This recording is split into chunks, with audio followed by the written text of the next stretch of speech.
सुप्रभात। आज मैं आपके समक्ष आपकी हिंदी की पाठ्य पुस्तक वसंत भाग 2 के अध्याय 11 रहीम के दोहे को लेकर उपस्थित हूँ। कवि रहीम अपने नीतिपरक दोहों के लिए जाने जाते हैं। इनके दोहों में जीवन की सच्चाई के साथ साथ बहुत ही गूढ़ संदेश भी छुपा होता है। तो आइए आज हम इनके पहले दोहे से शुरुआत करते हैं। रहीम कवि का पहला दोहा है, कही रहीम संपत्ति सगे बनत बहुत बहुरीत, विपत्ति कसौटी जे कसे तेई सांचे मीत। इसमें रहीम कवि कहते हैं कि संपत्ति सगे यानी जब संपत्ति होती है मनुष्य के पास, धन होता है, तो उसके बहुत सारे सगे संबंधी रहते हैं। बनत बहुत बहुरीत है ना, यानी बहुत विधियों से बहुत सारे सगे संबंधी मित्र रिश्तेदार बन जाते हैं अगर व्यक्ति संपत्ति वाला हो, धनवान हो तो। लेकिन विपत्ति कसौटी जे कसे, लेकिन रहीम कवि का कहना है कि विपत्ति की कसौटी पे, कसौटी एक प्रकार का आप यंत्र कह लीजिए जिस पर सोने को घिस कर देखा जाता है कि वो कितना शुद्ध है। तो इसी प्रकार की जो कसौटी होती है, विपत्ति रूपी कसौटी, यानी कि मुसीबत जब किसी व्यक्ति पर आती है और उस मुसीबत में जो सगे संबंधी, जो मित्र मनुष्य का साथ दे, तेई सांचे में, तो वही सच में मित्र या रिश्तेदार या संबंधी होते हैं।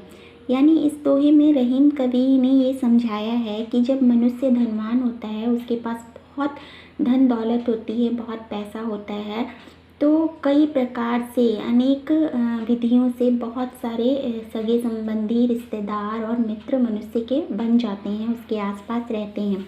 लेकिन जब विपत्ति आती है तो बहुत सारे इसमें से जो भी संबंधी होते हैं या मित्र होते हैं वो इंसान का साथ छोड़ देते हैं। लेकिन उस विपत्ति में, उस मुसीबत में जो व्यक्ति मनुष्य के साथ खड़ा रहता है, उसकी मदद करता है, असल में वही सच्चा मित्र होता है। इस प्रकार इस दोहे में रहीम कवि ने सच्चे मित्र की विशेषता बतलाई है। अब दूसरे दोहे की ओर चलते हैं। दोहा है, जाल परे जल जात बही तजी मीनन को मोह, रहीमन मछली नीर को तऊ न छाड़ती छो।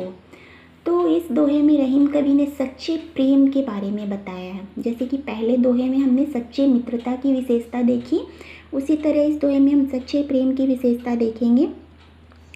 दोहे का अर्थ है, जाल परे जल जात बही, यानी जब हम नदी में या तालाब में जाल को डालते हैं, जाल यानी मछली पकड़ने वाला जाल, जब हम उसको नदी या तालाब में जाल डालते हैं तो उस जाल में से जल जो है, पानी जो है वो बह जाता है। तजी मीनन को मोह, जब उस जाल में मछली फंसी रहती है तो मीनन यानी मछली, तजी यानी छोड़कर, त्याग कर, मोह यानी कि लगाव, माया। तो जल जो है, पानी जो है, वो मछली का मोह, मछली के प्रति लगाव को त्याग कर जाल में से तुरंत बह जाता है।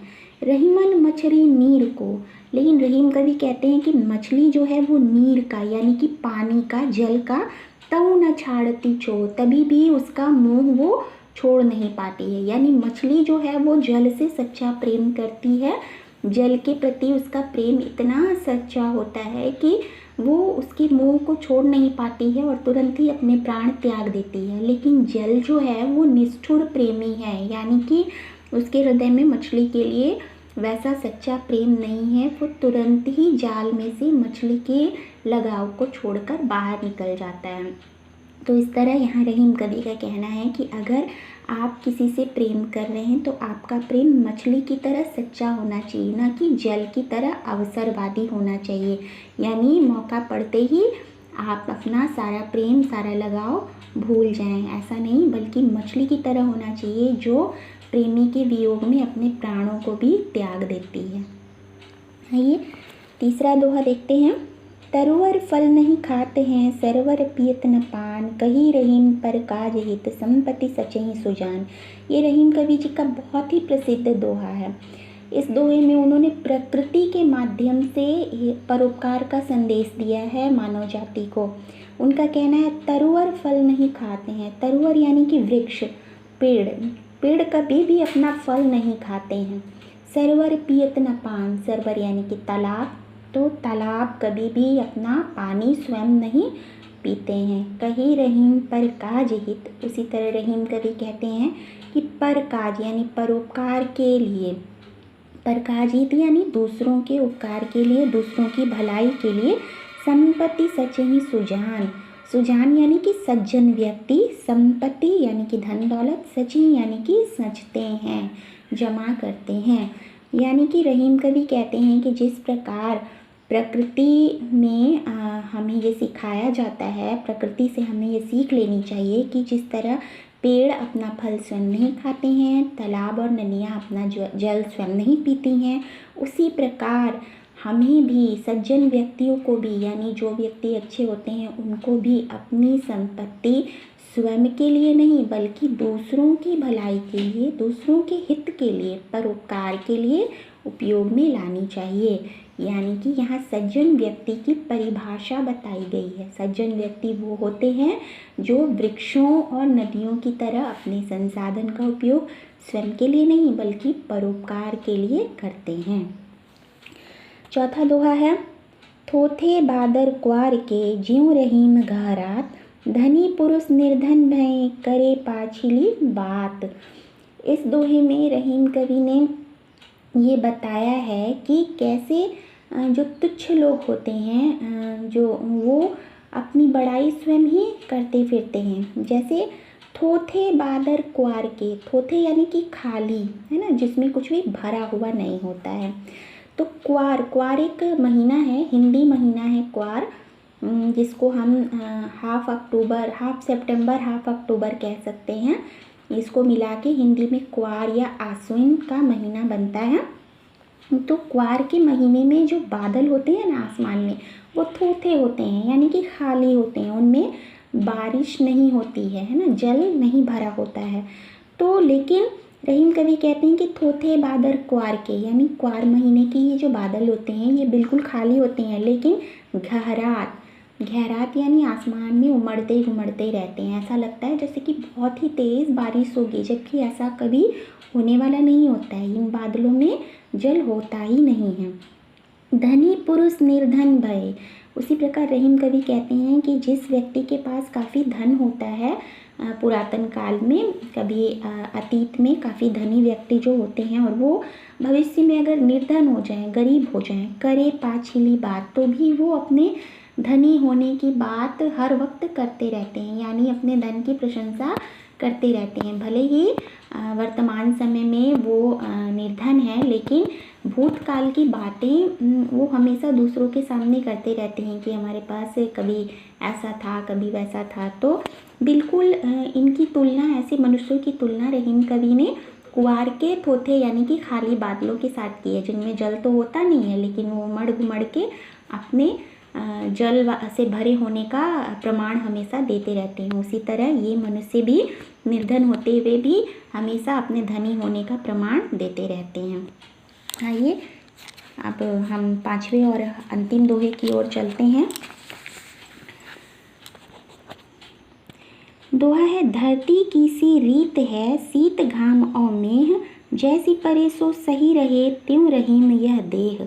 यानी कि यहाँ पर रहीम कवि ने सहनशीलता की बात की है कि हमें जीवन में अगर सहनशील बनना है तो इसके लिए हमें धरती से कुछ सीख लेनी चाहिए। धरती की सी रीत है, रीत यानी कि रिवाज, नियम, परंपरा। तो धरती की ये परंपरा है, धरती की का ये नियम है क्या कि शीत घाम और मेह, शीत यानी कि ठंड, घाम यानी कि धूप, गर्मी, इसको आप कह सकते हैं, और मेह, मेह यानी कि मेघ, तो मेघ से हम बारिश की बात समझ सकते हैं। तो धरती की ये परंपरा है, धरती का ये नियम है कि वो ठंडा, गर्मी और बरसात तीनों को क्या करती है, जैसी परे सो सही रही, जैसा भी मौसम आता है, चाहे वो ठंड का हो या गर्मी का हो या बारिश का हो, जैसा भी धरती पर मौसम आए वो सह लेती है। त्यों रहीम यह दे। तो हमें यानी कि मनुष्यों को भी अपने शरीर को ऐसा ही बनाना चाहिए, बिल्कुल धरती की तरह बनाना चाहिए, जिस पर ठंड, गर्मी या बरसात का कोई भी असर ना हो। यहाँ ठंड, गर्मी और बरसात को हम ठंड, गर्मी और बरसात को हम यहाँ पर एक रूपक की तरह भी ले सकते हैं, जिसके मतलब ठंड से हम ये कह सकते हैं कि बहुत ज़्यादा तकलीफ़ आए, मतलब एकदम ठंड का मौसम हो या एकदम गर्मी का मौसम हो या एकदम बरसात का मौसम हो, इसको हम जीवन में आने वाली कठिन परिस्थितियों से समझ सकते हैं। तो मनुष्य को भी जीवन में चाहे जितनी भी कठिन परिस्थितियाँ आएँ, धरती की तरह उन सारी परिस्थितियों को, उन सारे कष्टों को सह लेना चाहिए, सहनशील बनना चाहिए। तभी मनुष्य अपने जीवन में सफल होगा और आगे बढ़ेगा तथा दूसरों के लिए भी एक आदर्श उदाहरण स्थापित कर सकेगा। तो इस तरह हमने रहीम कवि के पांचों दोहों को देखा और इसके प्रश्नोत्तर हम अगले भाग में करेंगे। धन्यवाद।